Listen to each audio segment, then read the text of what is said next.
అందరికీ నమస్కారం అండి. ఇవాళ మనం క్షీరదీపం ఎలా వెలిగించుకోవాలి తెలుసుకుందాం. క్షీరదీపం అంటే పాలతో వెలిగించే దీపాన్ని మనం క్షీరదీపం అంటారు. ఈ దీపం మనం మంగళవారం, శుక్రవారం, ఆదివారం, శనివారం రోజుల్లో వెలిగించుకోవచ్చండి. ఇది కార్తీక మాసంలో వెలిగించినట్లయితే చాలా మంచి ఫలితం ఇస్తుందని చాలా నమ్మిక.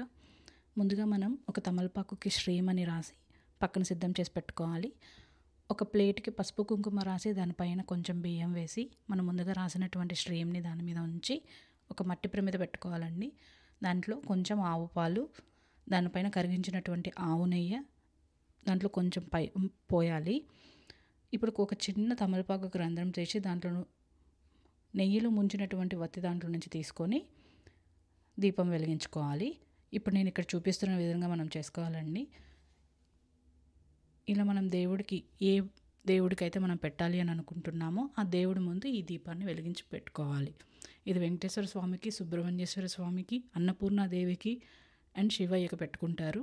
ముఖ్యంగా ఈ కార్తీక మాసంలో ఈ దీపం వెలిగించినట్లయితే చాలా మంచి ఫలితాలు ఇస్తుందని నమ్మిక. ఈ దీపం మనం ఏకవత్తితో వెలిగించాలండి. ఈ దీపం కొండెక్కిన తర్వాత ఈ పాలు అనేది ప్రసాదంలాగా తీసుకోకూడదు. ఇది ఒక చెట్టు మొదల్లో వేసినట్లయితే మంచిదండి. ఈ పాలు మళ్ళీ మనం ఉపయోగించకూడదు. ఈ దీపం అనేది అంటులో ఉన్నప్పుడు వెలిగించకూడదండి. దీనికంటే నియమాలు అంటే మనం అంటులో ఉన్నప్పుడు కానీ పూజ చేయకూడదు అన్న సమయంలో మాత్రమే ఈ దీపం వెలిగించకూడదు. ఈ వీడియో మీకు నచ్చినట్లయితే please subscribe to my channel.